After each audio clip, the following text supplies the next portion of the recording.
नमस्कार, news night में आप सभी का स्वागत है। मैं हूं आपके साथ आरेंद्र। चुनाव आयोग ने आज हिमाचल प्रदेश विधानसभा चुनाव की तारीखों का ऐलान कर दिया है। क्या है हिमाचल के सियासी तस्वीर और क्या है वहां के इस वक्त चुनावी मुद्दे, इस विषय पे करेंगे न्यूज नाइट में आज विस्तार से चर्चा।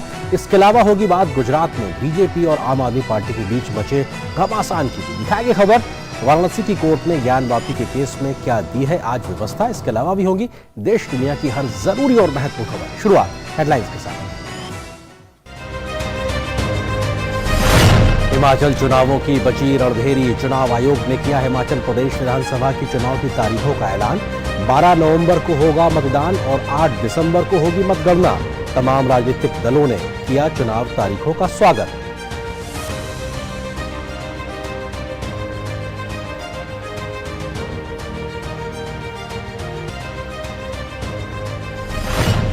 आम आदमी पार्टी और बीजेपी में जारी है घमासान। पीएम मोदी की मां के खिलाफ गुजरात के आम आदमी पार्टी के अध्यक्ष गोपाल इटालिया की टिप्पणियों को बीजेपी ने बताया केजरीवाल की शय पर दिया गया बयान। स्मृति ईरानी ने कहा गुजरात और गुजरातियों ने आम आदमी पार्टी को आगामी चुनाव में ध्वस्त करने का ले लिया है संकल्प। वाराणसी स्थित ज्ञान वापी मामले में कथित शिवलिंग की नहीं होगी कार्बन डेटिंग की मांग वाली याचिका को वाराणसी कोर्ट ने किया खारिज। कहा शिवलिंग के पास के हिस्से को सुप्रीम कोर्ट ने किया है सील। किसी भी प्रकार की छेड़छाड़ से हो सकता है नुकसान। फैसले के खिलाफ ऊपरी अदालत में अपील करेगा हिंदू पक्ष।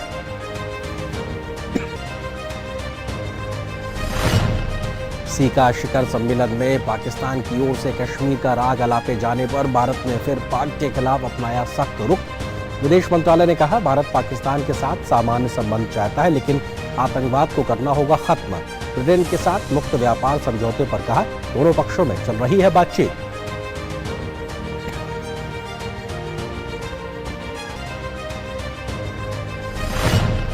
रक्षा मंत्री राजनाथ सिंह ने दिल्ली के राष्ट्रीय युद्ध स्मारक परिसर में आयोजित समारोह में सशस्त्र बल युद्ध हताहत कल्याण कोष के लिए मां भारती के सपूत वेबसाइट का किया शुभारंभ। कहा किसी भी समाज के लिए सुरक्षा सर्वोपरि। सुरक्षा सुनिश्चित करने वाले वीर सैनिकों, उनके परिवार के कल्याण के प्रति समाज के सभी वर्गों की जिम्मेदारी।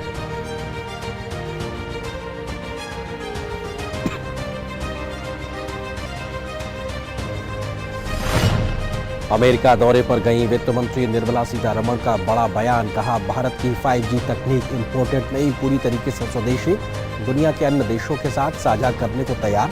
डिजिटल इंडिया की तारीफ की। कहा डिजिटलीकरण में भारत ने स्थापित किया मानक। गांव-गांव तक शिक्षा के प्रसार में योगदान के लिए दूरदर्शन की तारीफ की।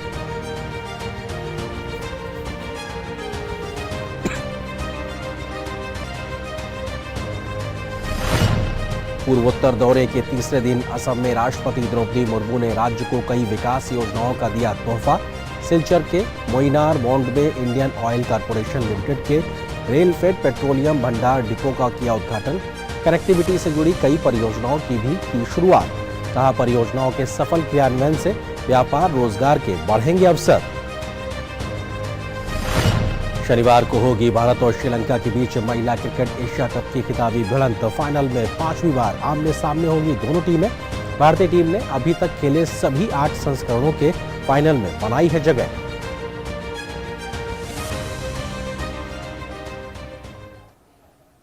सुर्खियों के बाद में आज की सबसे बड़ी और पहली खबर से करते हैं शुरुआत। हिमाचल प्रदेश में विधानसभा चुनाव की तारीखों का ऐलान हो गया है।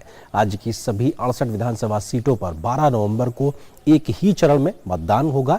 8 दिसंबर को चुनाव के नतीजे घोषित किए जाएंगे। निष्पक्ष और पारदर्शी चुनाव के लिए चुनाव आयोग ने सभी तैयारियों का जिक्र किया है, तो वहीं सभी राजनीतिक दलों ने आयोग के इस फैसले का स्वागत किया है।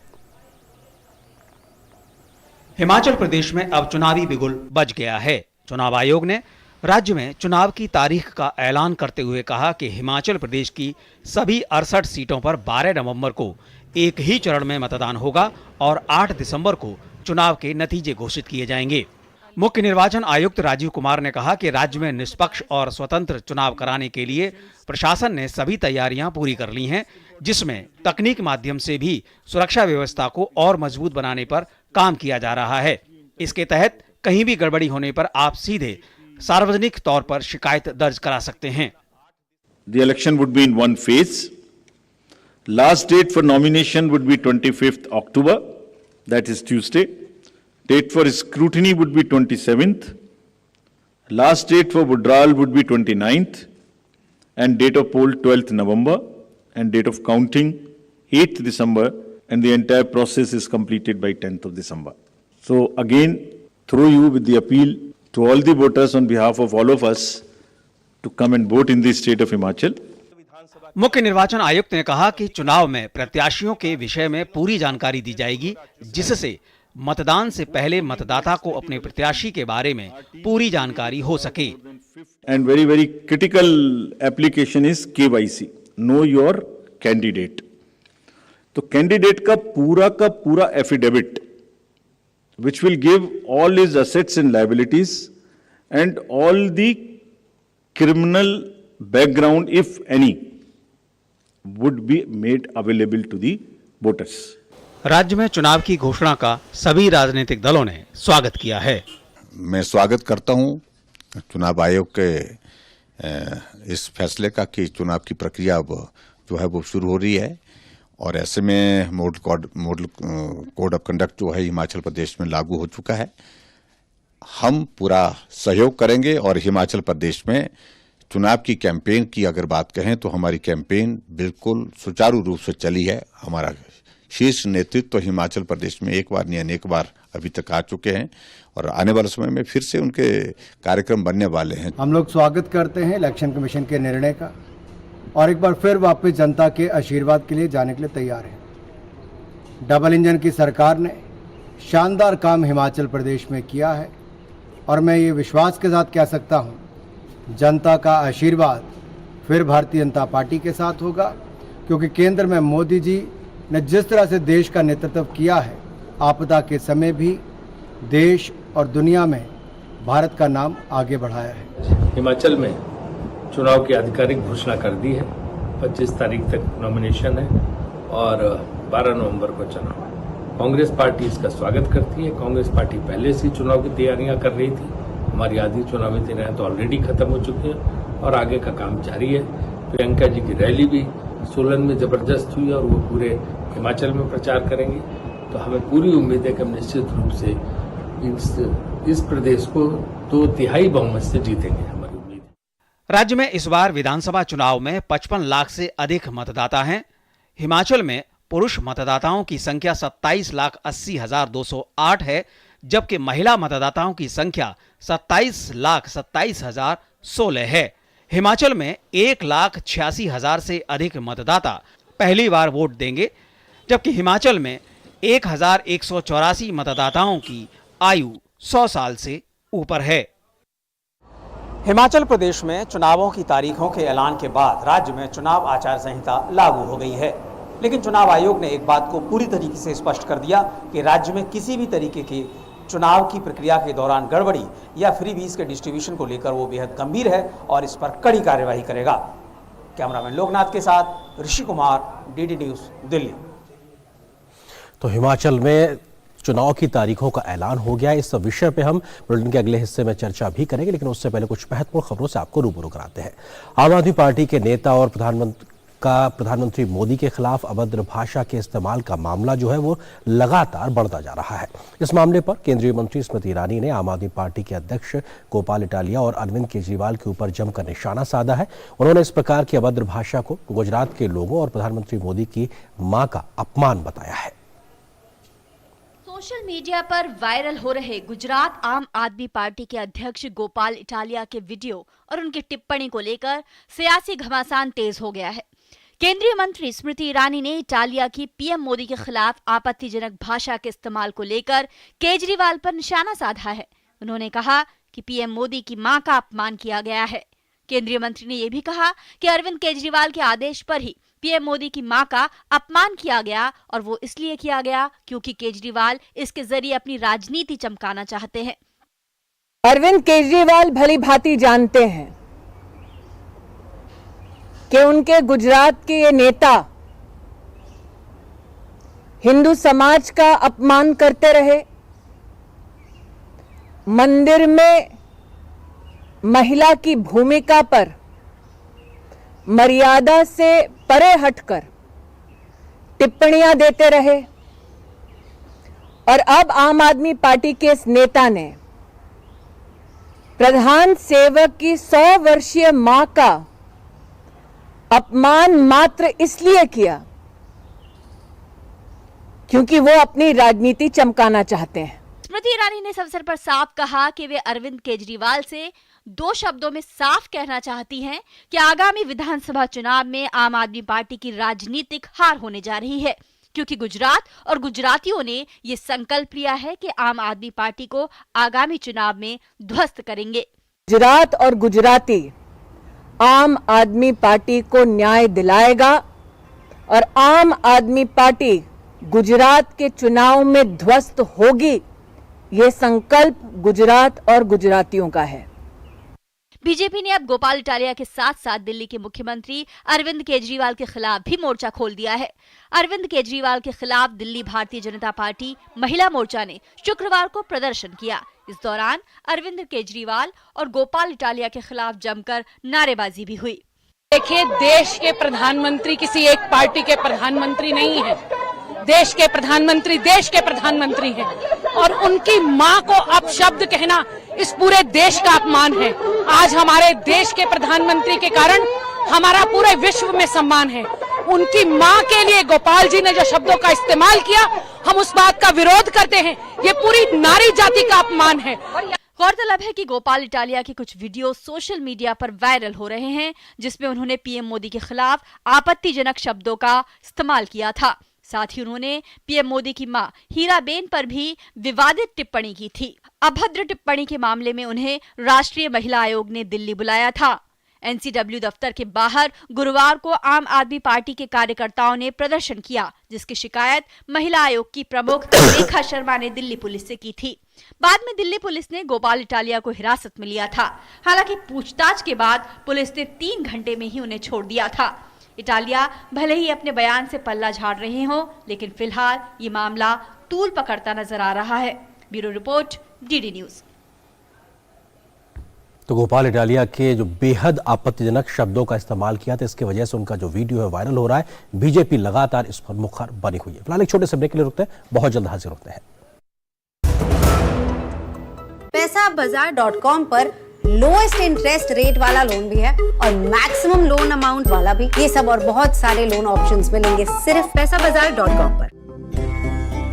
हमारा देश भारत आजादी का अमृत महोत्सव मना रहा है। आइए हम इस महोत्सव में भाग लें। मैं एक वकील हूँ। हमारा जीवन देश के नागरिकों को इंसाफ और न्याय दिलवाने में बीतता है, पर अब हम उन्हें न्याय दिलवाना चाहते हैं जिन्हें न्याय नहीं मिल पाता। मैं बात कर रहा हूँ उन सड़क पर रहते हुए बच्चों की जिन्हें आपने कई बार देखा होगा। कोई बच्चा दिव्यांग होता है, कोई बाल मजदूर, कोई परिवार से बिछड़ा। जब भी हम ऐसे किसी बच्चे को सड़क पर देखें तो ये हम सभी का देश के प्रति कर्तव्य है कि हम NCPCR के सिटीजन पोर्टल पर सूचना दें। सड़क पर रह रहे बच्चों की मदद हम व्यक्तिगत क्षमता में, प्रोफेशनल के रूप में या किसी संगठन के माध्यम से भी कर सकते हैं। व्यक्तिगत रूप से प्रोफेशनल सेवा देने के लिए आप NCPCR के बाल स्वराज पोर्टल पर जाकर खुद को व्यक्तिगत सेवाओं के लिए जैसे लीगल सेवा, मेडिकल सेवा, शिक्षा देने की सेवा आदि प्रदान करने के लिए रजिस्टर करें। जल्दी करो यार, प्लीज जल्दी। दूसरा कोई मैच है क्या? ऐसा ही कुछ है यार, बैंक जाना है दादाजी को लेके। हाँ यार, उम्र होने पर कभी कभी मदद तो लगती है, पर बैंकिंग में नहीं। वैसे भी RBI कहता है सीनियर सिटीजन सबसे पहले। अगर आप 70 साल से ऊपर हैं और आप बैंक नहीं जा सकते तो बैंक आएगा आपके पास जरूरी सेवाएं लेकर, वो भी वाजिब दरों पर। सीनियर सबसे पहले। RBI कहता है जानकार बनिए, सतर्क रहिए।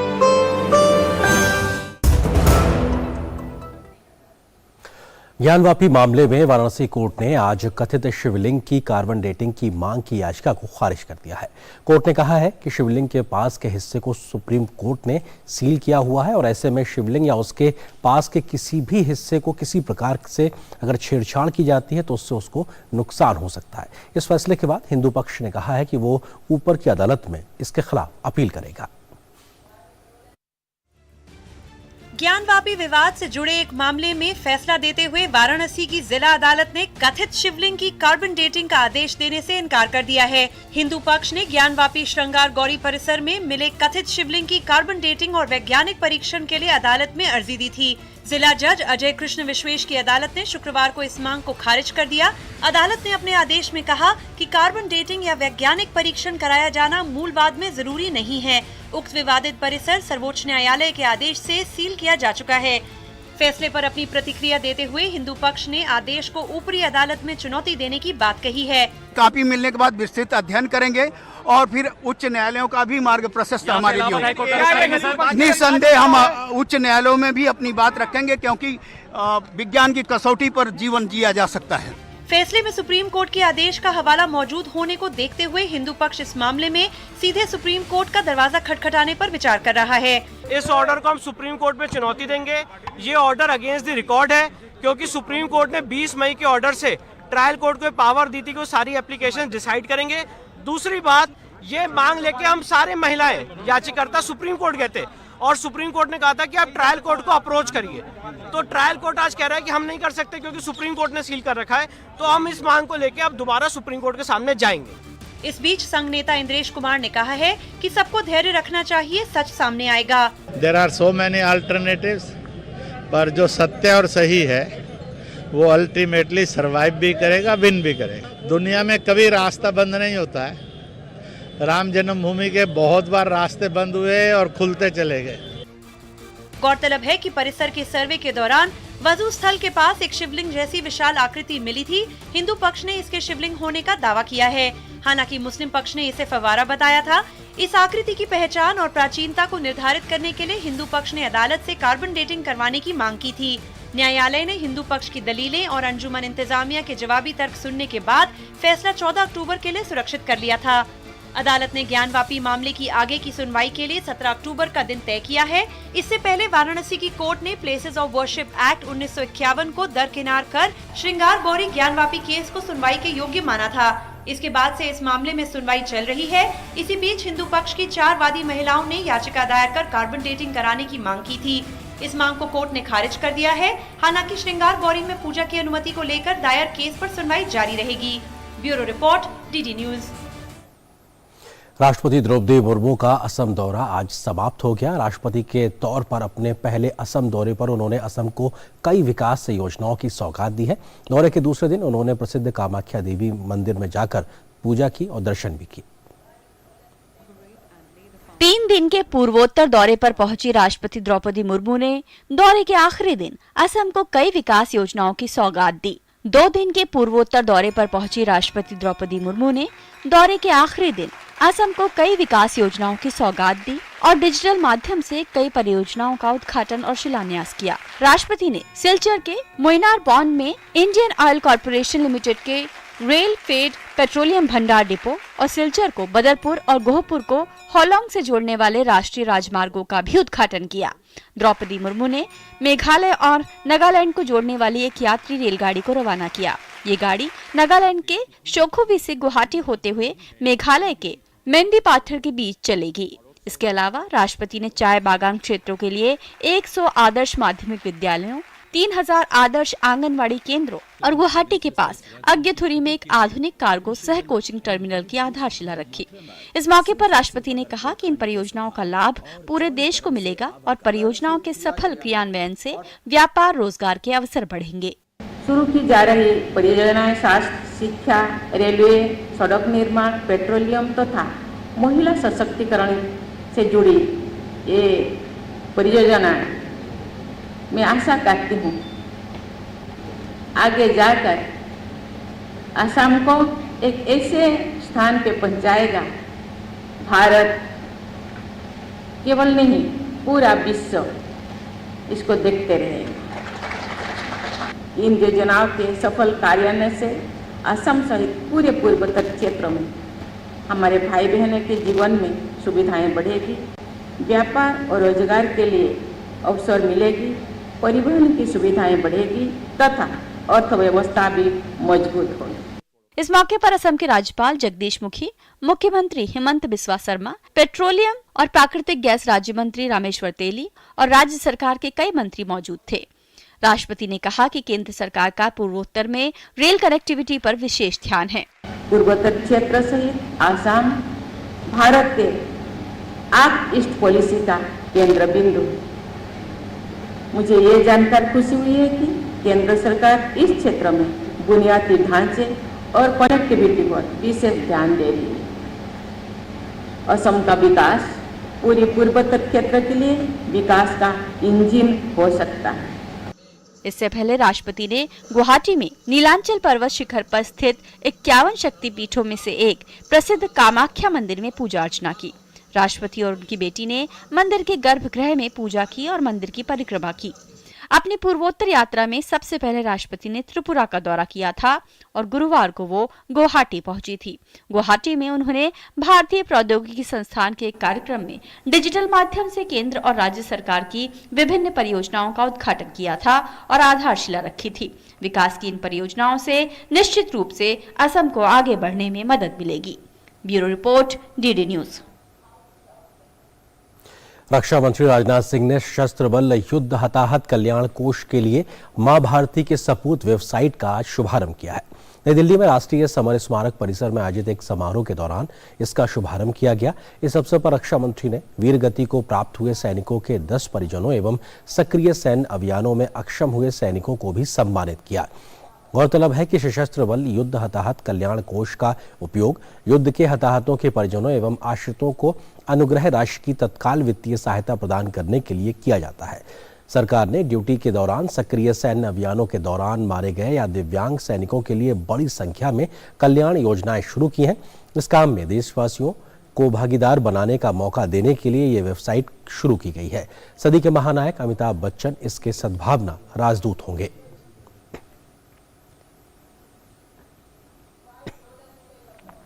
अपने देश और देश की सुरक्षा में तैनात वीर सपूतों के लिए कुछ न कुछ करने की परंपरा हमारे देश में लंबे समय से रही है। Arm forces battle casualties welfare fund भी हमारी ट्राई सर्विसेज के लिए एक महत्वपूर्ण फंड है, जिसमें एक डेडिकेटेड पोर्टल के माध्यम से कोई भी हमारी सेनाओं के परिजनों को यथासंभव सहयोग कर सकता है। वित्त मंत्री निर्मला सीतारमण इन दिनों अमेरिका के दौरे पर हैं। उन्होंने वहां कई कार्यक्रमों में शिरकत की है।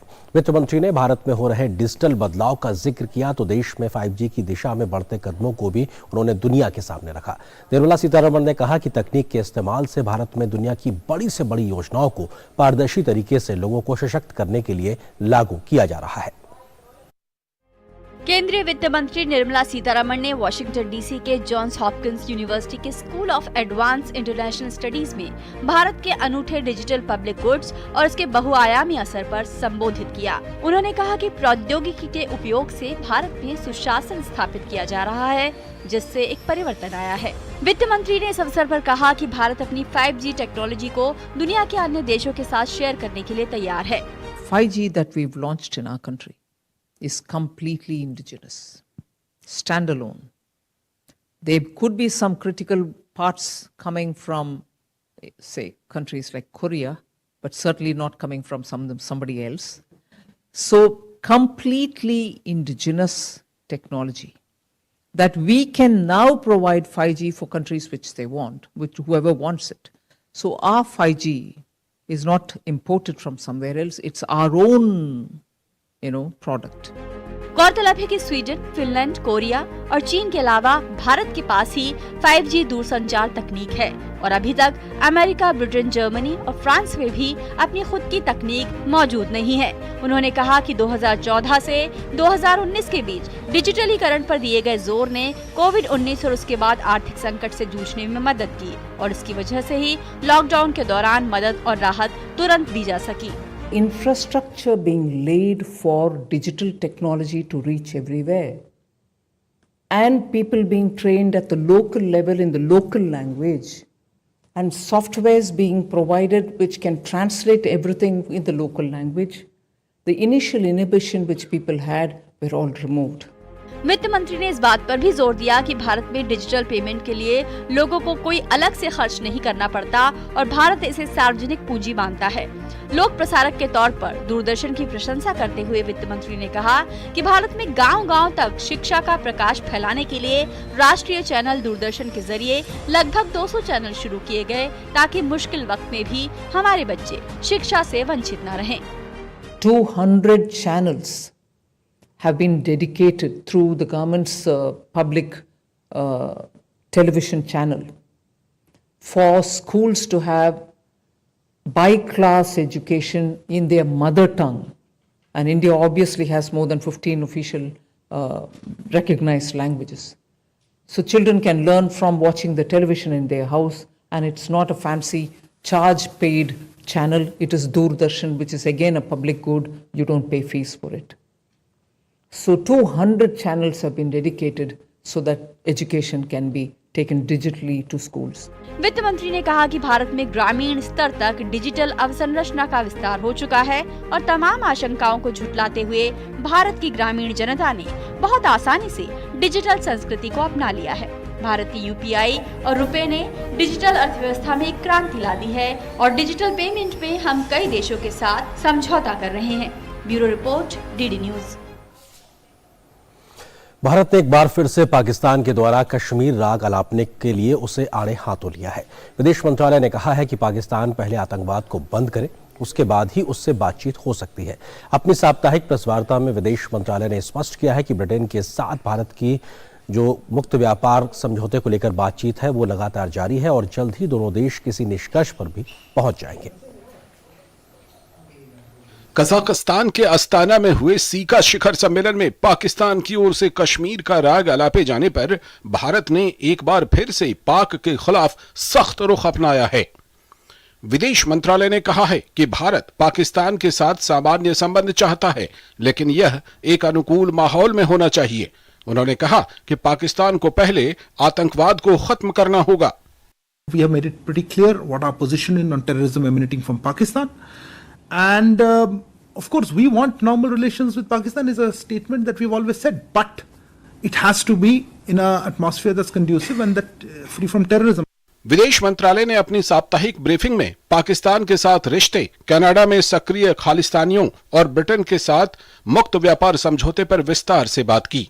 ब्रिटिश व्यापार सचिव के भारत यूके एफटीए पर दिए गए बयान पर विदेश मंत्रालय के प्रवक्ता अरिंदम बागची ने कहा कि यूके के साथ एफटीए पर बातचीत चल रही है। दोनों पक्षों के अनुसार हम जल्द से जल्द दोनों देशों के लिए लाभकारी समझौते की दिशा में काम कर सकते हैं। There are negotiations underway. I didn't realize the negotiations have come to a halt. I certainly have not been informed of that nature. We think let this be left to the negotiators. I haven't seen any statement where the UK has blamed India. I saw lots of well-meaning media reports. Let me leave it at that. I don't know where they get these from. I think negotiators are at it. And let me reiterate our interest on both sides, I think, to reach some kind of a deal, FTA, that helps both countries. Canada में तथाकथित खालिस्तान जनमत संग्रह पर अरिंदम बागची ने कहा कि इसे दिल्ली में कनाडा के उच्चायोग और कनाडा में उनके अधिकारियों की समक्ष उठाया गया है। I think our position on this so-called referendum and by anti-India elements is well known. It has been conveyed to the Canadian government. We have publicly shared this information earlier. We have taken up with the Canadian High Commission here in Delhi our concerns about this next phase of the so-called referendum in Canada. And also in Canada with the Canadian authorities. We will continue to take up these issues both in New Delhi and in Ottawa and elsewhere. Australia में भारतीय छात्र को कई बार चाकू मारे जाने की घटना पर विदेश मंत्रालय ने कहा कि उन्हें घटना की जानकारी है। उन्होंने बताया कि छात्र अस्पताल में है, उसका इलाज जारी है। कैनबरा में भारतीय उच्चायोग और सिडनी में वाणिज्य दूतावास स्थानीय अधिकारियों के संपर्क में है। यूक्रेन में जारी जंग पर विदेश मंत्रालय ने कहा कि भारतीय दूतावास ने इस पर एडवाइजरी जारी की है। मेघना देव के साथ ब्यूरो रिपोर्ट, डीडी न्यूज। और खबर खेल के मैदान से जुड़ी हुई अखिल भारतीय सीनियर चयन समिति ने मोहम्मद शमी को जसप्रीत बुमराह के विकल्प के रूप में टी20 विश्व कप की टीम में शामिल किया है। शमी ऑस्ट्रेलिया पहुंच गए हैं। मोहम्मद सिराज और शार्दुल ठाकुर भी बैकअप के रूप में जल्द ही ऑस्ट्रेलिया जाएंगे। जसप्रीत बुमराह को दक्षिण अफ्रीका के खिलाफ टी20 सीरीज के दौरान चोट लग गई थी, जिसके बाद में ये व्यवस्था की गई है। और यहां पर एक और छोटे से ब्रेक के लिए रुकते हैं।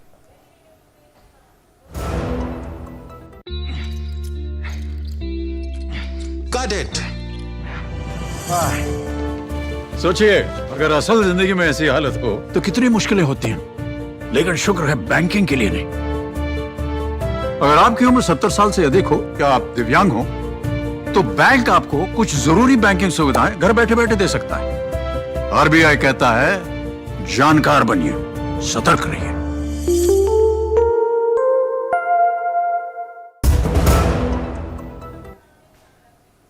और ब्रेक के बाद एक बार फिर से आज की बड़ी खबर का हम रुख करते हैं, जो कि हिमाचल से जुड़ी है, क्योंकि हिमाचल प्रदेश में आज से चुनाव की तारीखों का ऐलान हो गया है। लेकिन किस प्रकार के सियासी मसले और मुद्दे हैं और तथ्यों के आधार पर कौन सी बड़ी बातें हैं जिसका जिक्र इस वक्त करना जरूरी है, आइए कुछ तथ्यों को हम समझाने की कोशिश करते हैं वीडियो वॉल के माध्यम से कि आखिर किस तरीके से जो चुनाव की पूरी तारीखों का ऐलान हुआ है उसके आखिर मायने क्या और किस तरीके से वहां पर चुनाव होना है। सबसे पहले बात हम इस तालिका की करते हैं। 2017 के विधानसभा चुनाव के जो नतीजे थे वो क्या कुछ कहानी बयां कर रहे थे। आपके सामने स्पष्ट रूप से है कि लगभग 49%, 49% वोटों के साथ में बीजेपी ने 44 सीटें जीती थी 2017 में। कांग्रेस के पास में महज 21 सीटें थी, सीपीएम को 1 सीट और निर्दलीय 2 जीत कर आए थे। अपने आप में 2017 विधानसभा की ये तस्वीर है और अपने आप में ये तस्वीर बताने के लिए काफी है कितने बड़े बहुमत के साथ में 2017 में बीजेपी ने चुनाव जीता था। लेकिन और कौन सी बड़ी बातें हैं जो इस वक्त आपको समझना जरूरी है। हिमाचल का चुनावी घमासान की अगर बात की जाए तो 12 जिलों में कुल 68 विधानसभा सीटों पर वोटिंग होनी है, जिसके लिए तारीखों का ऐलान हो गया। कुल मतदाता लगभग 55 लाख से ज्यादा है जिनको अपने मताधिकार का इस्तेमाल का मौका मिलेगा। पहली बार के जो मतदाता है वो लगभग 1,86,000 के आसपास है। ये भी अपने आप में एक बड़ी संख्या, क्योंकि छोटे राज्य के लिहाज से लगभग 2.25 लाख या 2 लाख के आसपास ये आंकड़ा बहुत मायने रखता है।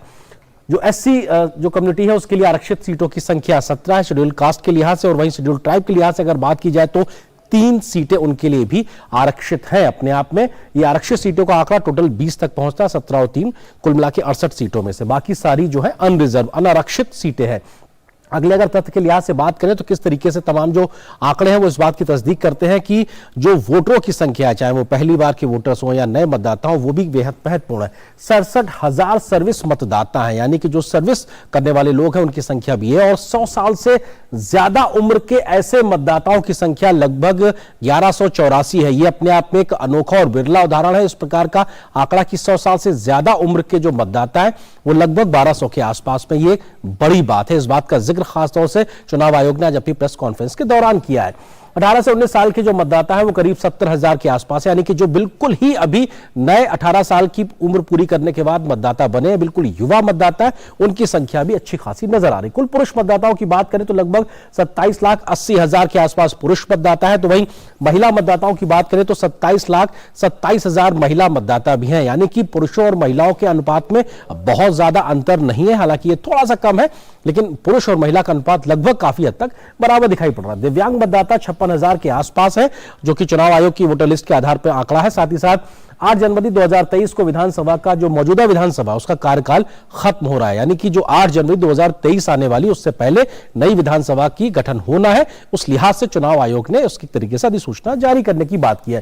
विधानसभा में जीत का जो जादुई आंकड़ा है वो 35 है, यानी कोई भी पार्टी अगर 35 या उससे ज्यादा सीटें जीतती है तो निश्चित तौर से जनता उसकी ऊपर मोहर लगा रही है, उसको सरकार चुनने का मौका दे रही है। 1985 के बाद से कोई भी पार्टी लगातार दूसरी बार सत्ता में जीत कर नहीं आई, यानी कि हर बार एक नई पार्टी को मौका मिलता रहा है हिमाचल में। लेकिन इस बार क्या होगा ये देखना बेहद दिलचस्प होगा। 4 दशकों से भाजपा और कांग्रेस के बीच में सीधे तौर पर मुकाबला है, एक बार भाजपा एक बार बीजेपी कांग्रेस, इस प्रकार से सरकार आती रही है। साथ ही साथ सूबे में शुरू से मुख्य लड़ाई बीजेपी कांग्रेस के बीच ही रही और तमाम ऐसे जो दिग्गज दोनों पार्टियों के नेता हैं उनके चेहरों के आधार पर हर 5 साल में एक तरीके से सत्ता का परिवर्तन बीते कई 4 दशकों में देखने को मिला है। तो ये अपने आप में बेहद एक रोचक मुकाबला था। आम आदमी पार्टी हिमाचल प्रदेश के मुकाबले को इस बार त्रिकोणीय बनाने की लगातार कोशिश कर रही है और ये अपने आप में बेहद महत्वपूर्ण है कि क्या मामला त्रिकोणीय होगा या फिर एक परंपरा टूटेगी या फिर एक नई परंपरा या एक नया इतिहास लिखने की जो कोशिश है वो करता हुआ कहीं ना कहीं एक तरीके से बीजेपी नजर आएगी। इसी पे हम करेंगे चर्चा। इसी से जुड़ा है आज का हमारा विशेष भी, और विशेष इस वक्त आपकी टीवी स्क्रीन पर हिमाचल प्रदेश में बजी चुनावी रणभेरी, और अपने आप में चुनावी रणभेरी बज चुकी है और यहां पर अब चुनावी मुकाबले की शुरुआत होने जा रही है और बेहद अहम है किस तरीके से चीजें आगे बढ़ेंगी ये देखना बेहद दिलचस्प होगा। और इस विषय पे बात करने के लिए हमारे साथ में बहुत ही खास पैनल भी इस वक्त जुड़ गया है। उनका परिचय आपसे कराते हैं। मेरे साथ में तुहिन सिन्हा जी हैं जो कि प्रवक्ता हैं बीजेपी के, हमारे साथ जुड़ गए हैं। तुहिन जी बहुत स्वागत है आपका। इसके अलावा हमारे साथ अनुमा आचार्य जी हैं, प्रवक्ता हैं कांग्रेस के। अनुमा जी आपका बहुत बहुत स्वागत है। और वरिष्ठ पत्रकार प्रमोद सिंह जी इस वक्त मेरे साथ स्टूडियो में ही मौजूद है। प्रमोद जी आपका बहुत बहुत स्वागत है। तुहिन जी, क्योंकि आप सत्ता में हैं तो पहला सवाल आपसे ही बनता है हिमाचल प्रदेश के लिहाज से। ऐसे में हर 5 साल में सत्ता बदलती है, क्या कुछ नया इस बार आप जनता के पास लेकर जाने वाले हैं ताकि आप एक नई परंपरा या एक नया व्याकरण गढ़ सके और सत्ता में दोबारा आ सके? तुहिन जी। जी नमस्कार आपको और सभी दर्शकों को, मेरे को पैनलिस्ट को। देखिए, इतिहास को बदलने के लिए ही भारतीय जनता पार्टी इस बार जो है 2014 से संलग्न है।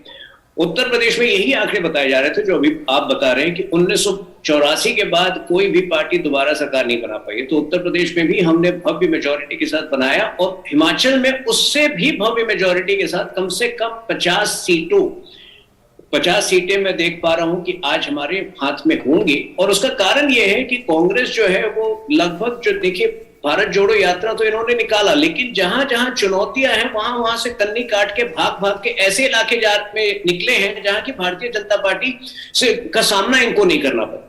तो कांग्रेस तो वैसे ही त्याग दी है। लेकिन 3 मुख्य कारण जो मैं बताता हूं। देखिए, इंफ्रास्ट्रक्चर के लेवल पे जबरदस्त काम हुआ है हर जगह पर, और हिमाचल में वो और ज्यादा अहम हो जाता है क्योंकि हिमाचल एक पहाड़ी क्षेत्र है। मैं कुछ दिन पहले धर्मशाला गया था। धर्मशाला से लेकर शिमला तक आपको जो है हर जगह, हर कोने में इतनी बेहतर सड़कें आपको मिलेंगी कि जहां टूरिज्म पर इतने लोगों का जो जीवन केंद्रित होता है उनसे विशेष लाभ मिला है वहां की जनता को। दूसरा, पहाड़ी जनता ने देखा है किस प्रकार से ड्रोन से, किस प्रकार से हर संभव प्रयास करके हमने वैक्सीनेशन करके सबको सुरक्षित रखा कोविड के दौरान। आज चाइना के कितने शहर लॉकडाउन में हैं, लेकिन आपने देखा कि इतने पहाड़ी इलाकों में भी लगभग सभी का वैक्सीनेशन हुआ है, सभी स्वस्थ हैं। और तीसरा कारण जो है, जो नल से जल कार्यक्रम आप देखेंगे जो पिछले 2.5-3 साल में जो सबसे ज्यादा 6 करोड़ जो घरों में पानी पहुंचाया गया है नल के द्वारा, इसका भी विशेष जो आपको लाभ मिलता है पहाड़ी क्षेत्रों में लोगों को महसूस हो रहा है उनके घरों में, जहां पानी के लिए उनको पहाड़ी इलाकों में कई किलोमीटर जाना पड़ता था। तो ये कारण है एक भव्य मेजोरिटी से हम वापस आ। ठीक है, आप 50 सीटों का दावा कर रहे हैं। अब अनुमा जी का रुख कर लेते हैं। कांग्रेस पार्टी से हमारे साथ में जुड़ी हुई इस वक्त अनुमा जी, क्योंकि वो कह रहे हैं साहब डबल इंजन की सरकार के साथ में हमने तमाम आम आदमी की मूलभूत जरूरतों को पूरा किया, विकास को नए आयाम तक ले गए, इस वजह से हम एक नया इतिहास लिखकर दिखाएंगे। कांग्रेस पार्टी किस तरीके से उम्मीद लगाए बैठी है कि वही परंपरा दोहरा के हम सत्ता में आएंगे?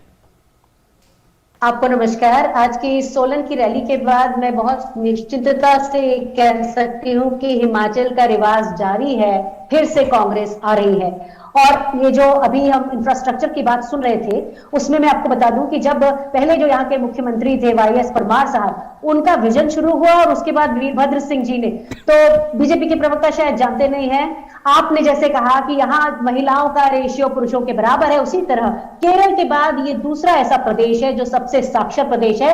और वीरभद्र सिंह जी की सरकार के पास इसका रिकॉर्ड है कि उन्होंने एक गांव में प्राइमरी स्कूल खोले, तो रिकॉर्ड है आज तक। और यहाँ के जो सबसे ऊपर लाहौल स्पीति का जो गांव है किब्बत, उसमें तक 1988 में बिजली आ गई थी, सड़कें आ गई थी। आज भी वो विश्व का सबसे ऊंचा ऐसा गांव है जहां तक सड़कें हैं। तो जो आपको एक सजाया स्टेट मिला था, वही उसी में थोड़ा बहुत आगे पीछे किया है। लेकिन इस जगह जिस समय आज मैं बैठी हूँ हमीरपुर, यहाँ पे ऊना हमीरपुर की लाइन आनी थी, तो जो अनुराग ठाकुर जी वित्त राज्य मंत्री थे तब भी वो नहीं कर सके। तो यहाँ के लोगों ने एक तो बीजेपी का जो काम नहीं करने का तरीका है और अपने ही मुख्यमंत्री पर बीजेपी को भरोसा नहीं। आज जितनी भी रैली हुई कल जयराम ठाकुर जी का, उसमें से चेहरा आया, अब तक केवल मोदी जी का चेहरा था। दूसरा जो भाजपा ने अपने ही उसमें कॉफी में नेल लगाया है वो ये है कि अग्निवीर स्कीम इस हिमाचल प्रदेश का रिवाज है। यहाँ का एक एक परिवार जो है वो फौज से जुड़ा हुआ है और उनको इस चीज का बड़ा गर्व है। और आज उनके युवाओं के ऊपर कुठाराघात करते हुए जो बीजेपी अग्निवीर स्कीम लेकर आई है, अग्निपथ स्कीम, उसके कारण लोगों में बहुत रोष है। और उसके अलावा कांग्रेस की जो 10 जी अनुमा जी, आप एक तरीके से कह रही हैं कि जो अनुमा जी आप जो कह रही हैं कि बीजेपी के दावे हैं वो जमीन पर नजर नहीं आ रहे, इस वजह से उनके प्रति जनता का भरोसा नहीं। आप जी मैं आता हूं आपके पास, हमारे साथ और भी पैनलिस्ट हैं। अनुमा जी मैं आ रहा हूं, अनुमा जी मैं आ रहा हूं। सुनिए, कांग्रेस की 10 गारंटी में जो ओल्ड पेंशन स्कीम है, जिसे ऑलरेडी बीजेपी कांग्रेस ने राजस्थान और छत्तीसगढ़ में लागू किया है, तो उसकी जो प्रमाण दिया है कांग्रेस की सरकार ने, उससे लोगों के अंदर बहुत ज्यादा विश्वास हो। प्रमोद जी हमारे साथ में मौजूद। प्रमोद जी, आपको लगता है कि दोनों पार्टियों के अपने अपने दावे और ऐसे में जमीन के मसले और मुद्दे किस तरीके से इस बार चुनाव में अनफोल्ड होते नजर आएंगे, किस तरह से ट्रांसलेट होते नजर आएंगे? प्रमोद जी, मैं अनुमा जी को सुन रहा था। वीरभद्र प्रताप सिंह जब थे 5 या 6 बार हिमाचल के मुख्यमंत्री रहे, और उनकी एक अलग पर्सनालिटी थी। उनके जाने से कांग्रेस में एक वैक्यूम है, और हर्ष महाजन जो एक और इस समय वर्किंग प्रेसिडेंट थे, पहले वो मिनिस्टर है, काफी इंपॉर्टेंट नेता रहे कांग्रेस की, वो कांग्रेस से निकल गए। उन्होंने जाते समय बहुत, मैं कहना नहीं चाहता जो शब्द उन्होंने पार्टी नेतृत्व के बारे में कहा। और इस समय जो अनुमा जी तो खैर अपनी पार्टी की प्रवक्ता है, तो अपनी पार्टी को जिताएंगी। तुहिन जी भी अपनी पार्टी की प्रवक्ता को जिताएंगे। हमें जो दिख रहा है, जब उत्तर प्रदेश का चुनाव हम लोग कवर कर रहे थे, तब ये देख के लग गया था कि फर्स्ट फेज में ही क्लियर हो गया था। हम लोगों के ट्वीट्स भी पड़े हुए हैं कि सेकंड फेज में कि बीजेपी आ रही है। हिमाचल में बीजेपी के पास जो एक लीडरशिप है, इनके पास सेंट्रल गवर्नमेंट है, और पूरा जो डबल इंजन की सरकार है, काम कर रही है, चल रहा है। और मुझे लगता है कि जो 49% बीजेपी को 2017 में मिला था, 49% कांग्रेस को 2017 में मिला था। बीजेपी ने 2012 में जो कांग्रेस को मिला था 49, उसको 2017 में खींचा, और कांग्रेस उस समय 42% थी। लेकिन इस समय अगर आप लोकसभा का पिछला चुनाव देखेंगे, या अब जो लग रहा है, कांग्रेस थोड़ा नीचे जाएगी, क्योंकि और वहां प्रतिभा सिंह इस समय जो कांग्रेस के अध्यक्ष हैं, वीरभद्र प्रताप सिंह जी की वाइफ है वो, लेकिन वहां पे थोड़ा सा जो हम लोगों को दिख रहा है, मैं अभी थोड़ा पूरा तो नहीं हिमाचल घूमे, 2-3 जिले देखे हैं, वहां पे कांग्रेस में जो पार्टी का स्ट्रक्चर और हिला हुआ, बीजेपी को इसका एडवांटेज है। एक तो इनके पास गवर्नमेंट है, और फिर जयराम ठाकुर की एक इमेज है, क्लीन इमेज है, और काफी काम किया उन्होंने। तो मेरा जो आप देखा जनता जनार्दन के ऊपर है, मुझे तो जो दिख रहा है कि एंटी इनकम्बेंसी वाला जो फैक्टर है, जैसे यूपी में टूटा था 89 के बाद, हिमाचल में भी दोहराएगा। जी तो जी अनुमा जी आरोप लगा रही है कि साहब जो मुख्यमंत्री है उनका चेहरा गायब नजर आ रहा है। वो कह रही हैं जो आप लोग तमाम बातें करते रहे, बीते समय वायदे करते रहे, वो पूरी तरह ट्रांसलेट नहीं हो रहे। वो एक तरीके से अग्निवीर योजना का भी जिक्र कर रहे हैं कि युवाओं में रोष है। कौन नजर नहीं आ रहा है? जयराम जी जो है जनता के बीच घूमते हैं, रोज वो अनेक जिलों में वो जाते हैं, तो कौन नजर नहीं आ रहा? वो तो उनका भारत जोड़ो यात्रा में नजर नहीं आ रहा है, वो उनके कार्यकर्ता नजर नहीं आ रहे हैं। मैं आपको बता रहा हूं कि आज जो है आम आदमी पार्टी खुलकर कहती है कि कांग्रेस एग्जिस्ट नहीं करती।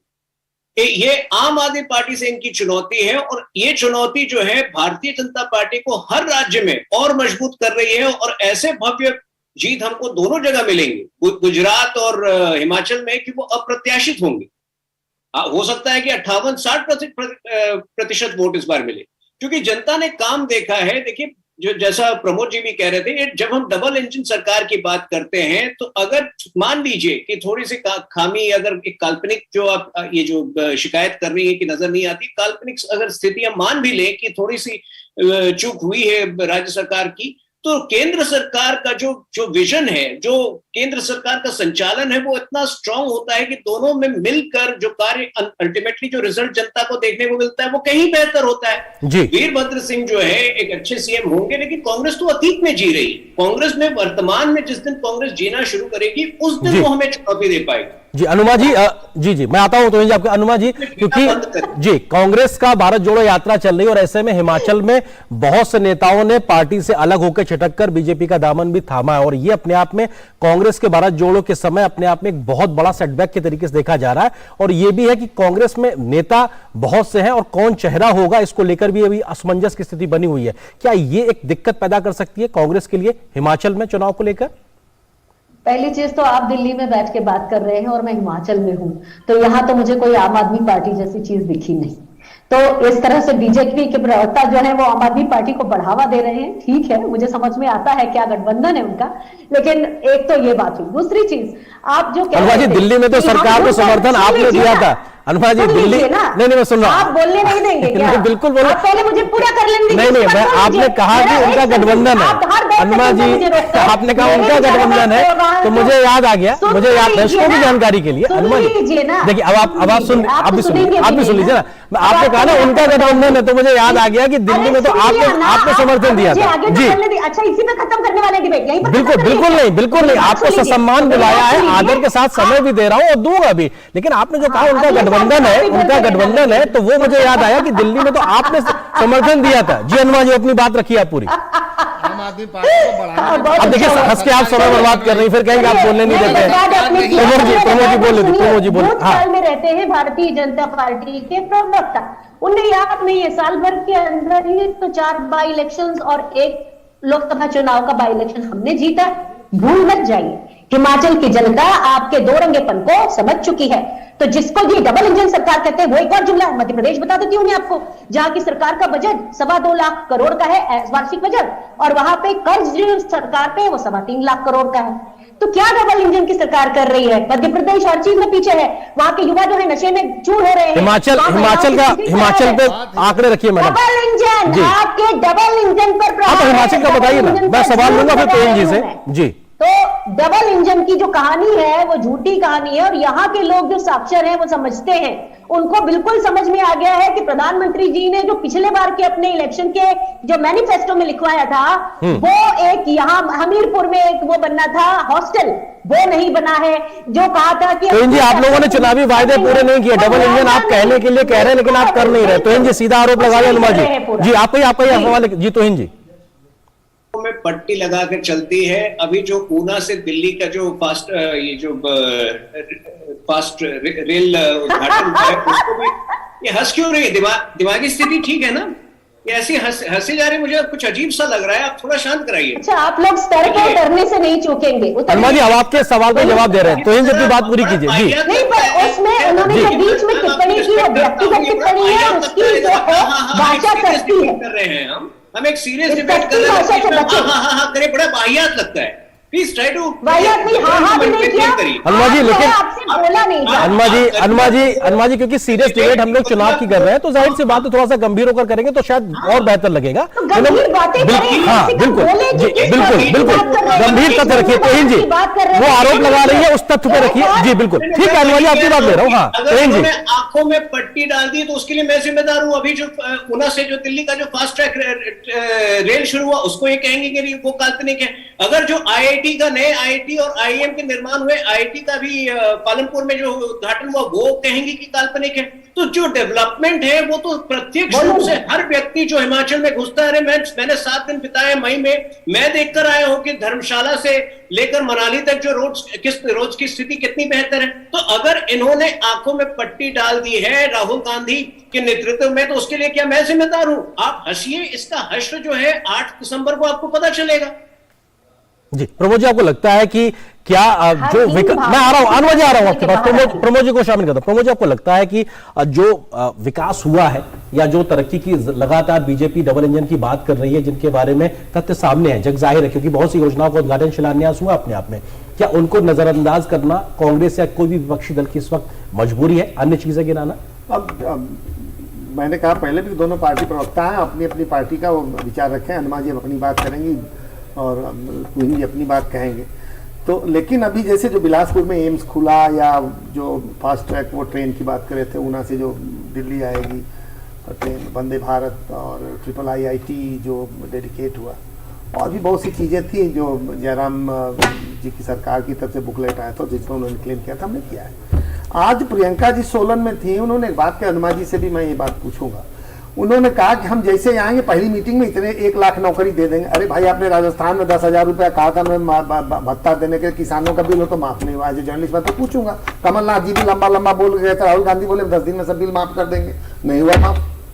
तो वही बात बीजेपी मैं आपसे सवाल पूछूंगा, अगर मैं आप चीफ मिनिस्टर मैं तो पूछूंगा, आपने भी उसकी नौकरी नहीं दी, यहाँ पे 1 लाख नौकरी आते ही पहले कैबिनेट में कैसे दे देंगे आप? इसके पहले अगर आपने कहीं और अपनी जो सरकार है वहां पर किया हो तो मैं बता दें। ये मुद्दे उठेंगे।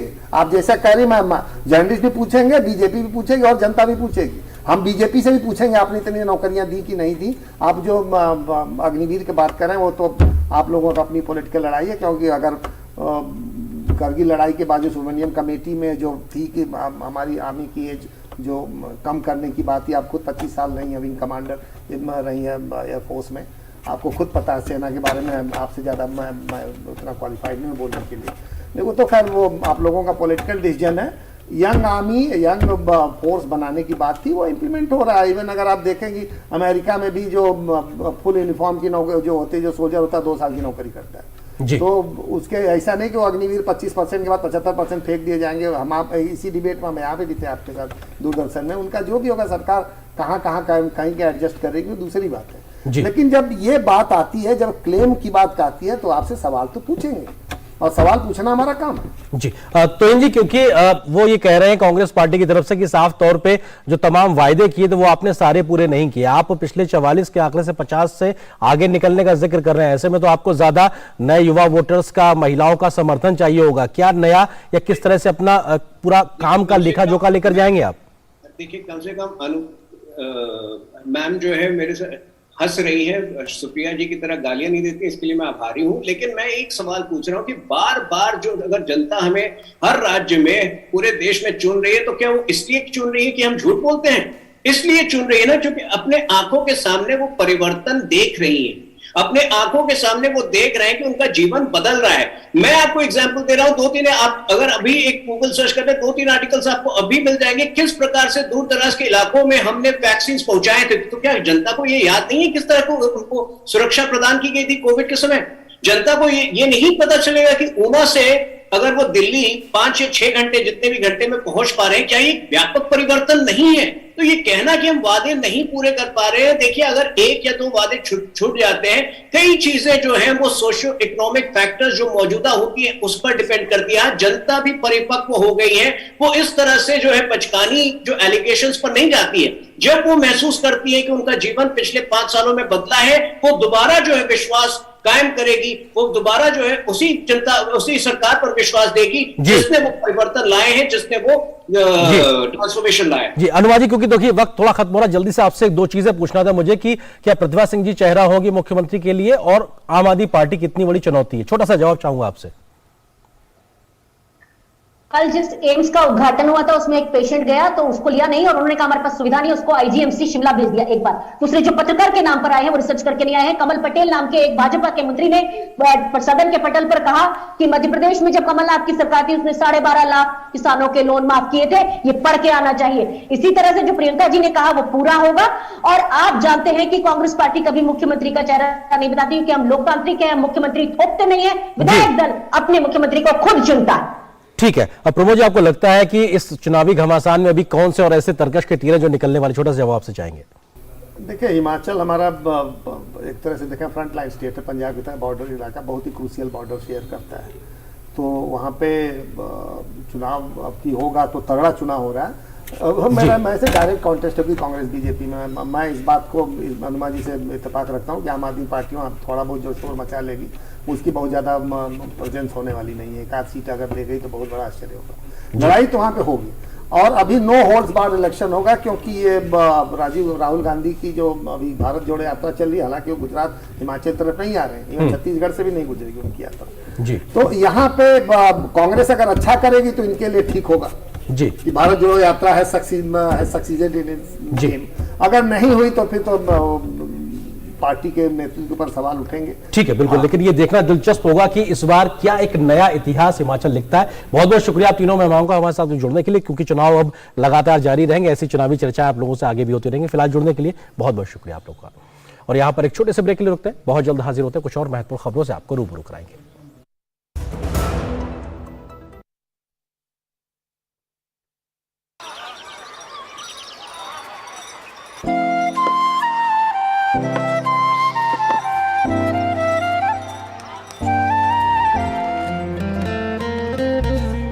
तीन साल से ये दोस्त रोज इसी जगह पे मिलते हैं, कभी कभी बात भी कर लेते हैं। रिश्ते कई तरह के होते हैं और हम हर एक की अहमियत समझते हैं। बैंक ऑफ इंडिया, रिश्तों की जमा पूंजी।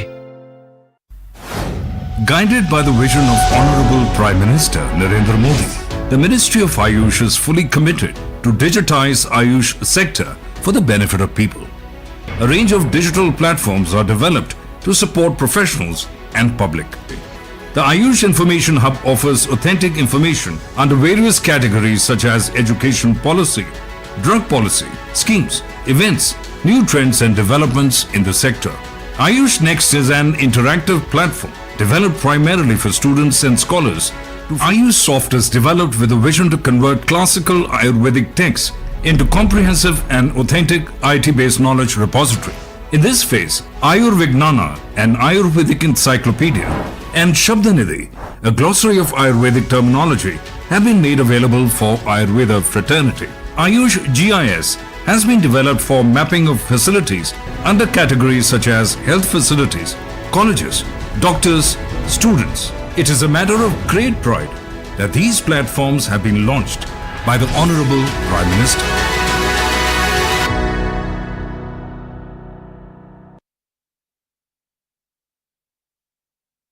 पैसाबाजार.com पर लोएस्ट इंटरेस्ट रेट वाला लोन भी है और मैक्सिमम लोन अमाउंट वाला भी। ये सब और बहुत सारे लोन ऑप्शंस मिलेंगे सिर्फ पैसाबाजार.com पर।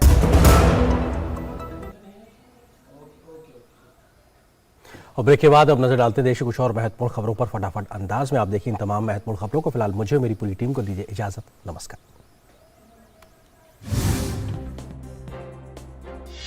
दिल्ली सरकार की 2021-22 की आबकारी नीति के तहत अंजाम दिए गए कथित घोटाले के मामले में प्रवर्तन निदेशालय ने शुक्रवार को फिर से छापेमारी की।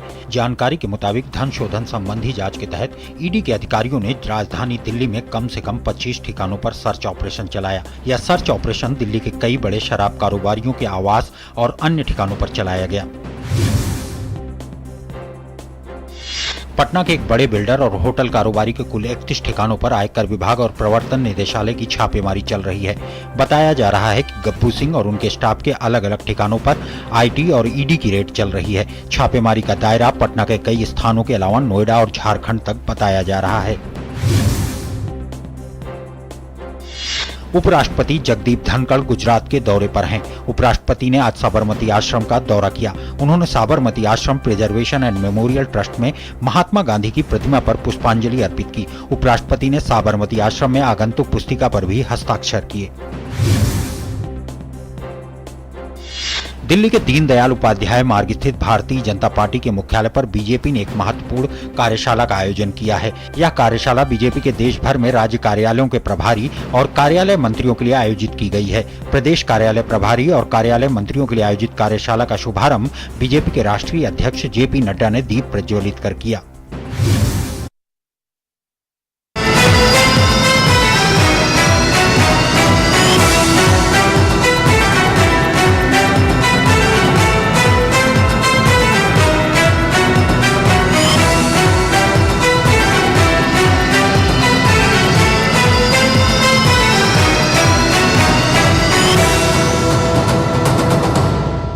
न्यूज नाइट के प्रायोजक थे